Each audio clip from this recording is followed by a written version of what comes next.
The best credit card setup for you might be the one that earns slightly less points, but gives you your time back. Because at a certain point, maximizing every single point can feel like a part-time job.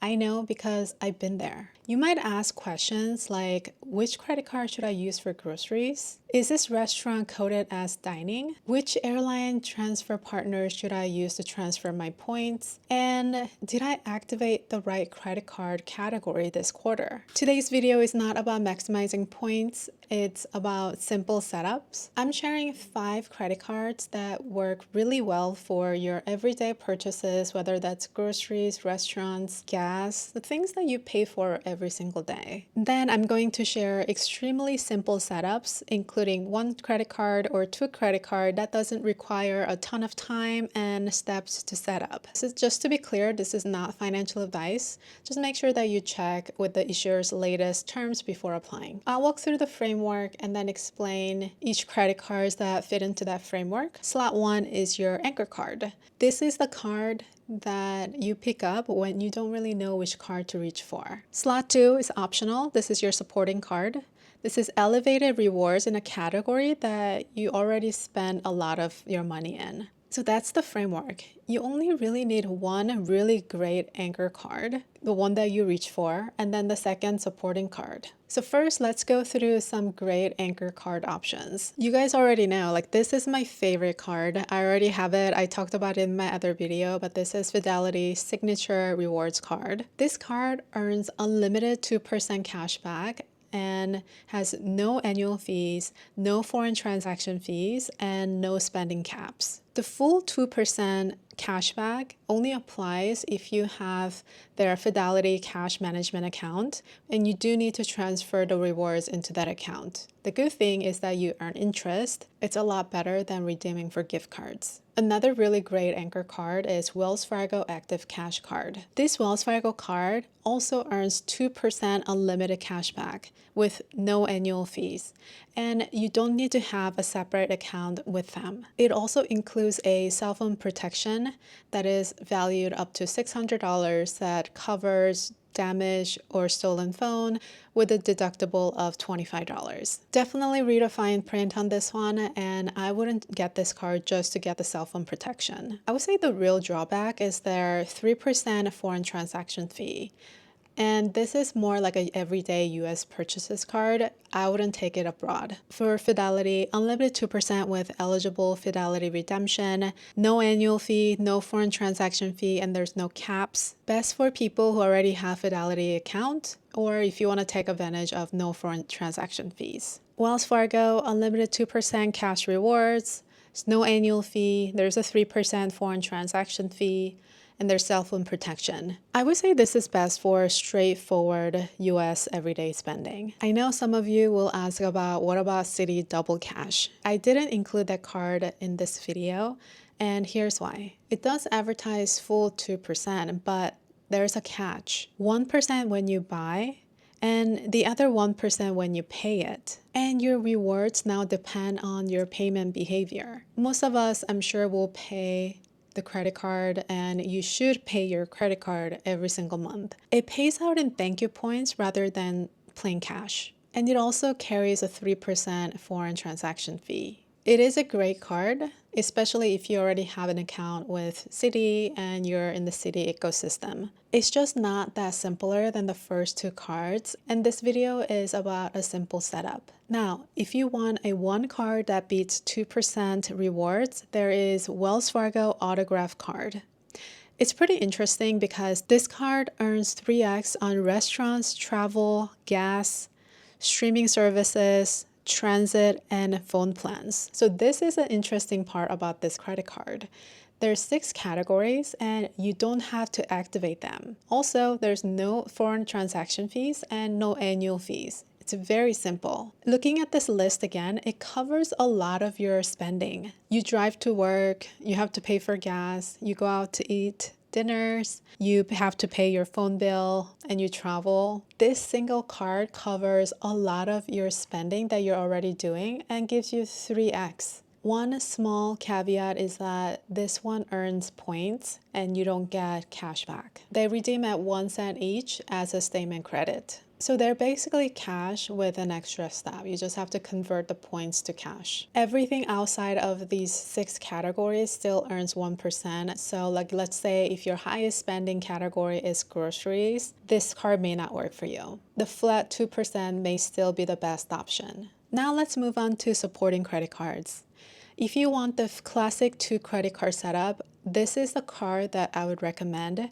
It is Capital One Savor card. This card earns unlimited 3% on dining, grocery stores, popular streaming, and entertainment. 1% on everything else. There's no annual fees and no foreign transaction fees. This card is basically for food and fun. Groceries, if you're on a date night or takeout, there are concerts you want to go to, movies, streaming. I think this card is basically covering all of those expenses. Everything else outside of those categories only earns 1%, so that's why this is a supporting card, not your anchor card. The second supporting card I want to mention is American Express Blue Cash Everyday Card. The Blue Cash Everyday Card earns 3% cash back at US grocery stores, online retailers, and US gas stations. Each category is capped at $6,000 per year. Once you hit the cap, the rewards goes down to 1%, and there's no annual fees. If you already have heavy grocery spending and you shop online a lot, also has some gas spending, this is a great card for you. Couple drawbacks. You can only receive the 3% cash back on US stores, and there is a 2.7% foreign transaction fee. And I want to mention a couple of cards that are excellent for specific people and spending, and it's not for everyone else. First one is Amazon Prime Visa. You earn 5% back at Amazon and at Whole Foods. This might be worth for you if you already have meaningful spending on Amazon and you go to Whole Foods a lot. It's really simple. If you're shopping at Amazon, just pay with Amazon card. There's also Costco Everywhere Visa. This one is perfect if you shop at Costco a lot.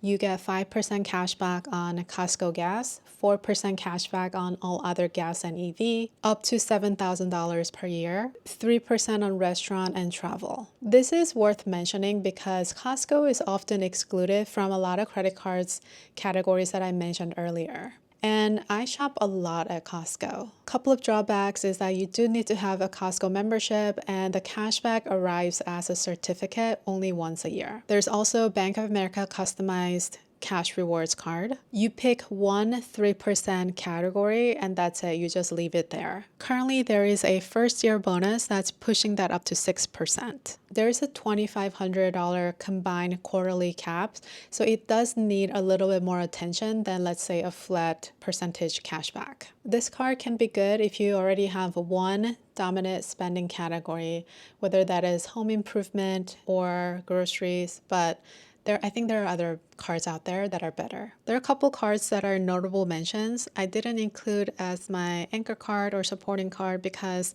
they're not that simple. The first one is Robinhood Gold Card. You earn 3% cash back on everything, and there's no categories. And it sounds great, but you do need to have Robinhood Gold membership, and the full 3% only applies if you redeem into a Robinhood brokerages account. I believe there's still a wait list for this card as well. The next one is Apple Card.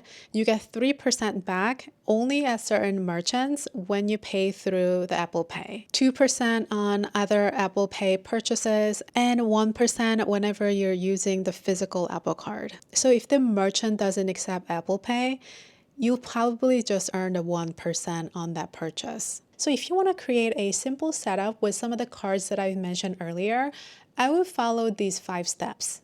Number 1, download at least 3 months worth of your transactions. Not what you think you spent, what you actually spent. Number 2, sort it into 4 buckets: food, transportation, online and home, and everything else spending. Whichever bucket is biggest tells you your supporting card. If you don't have a dominating category, then you may be okay with just having one really great anchor card. Step 3, pick your anchor card and put that into your digital wallet.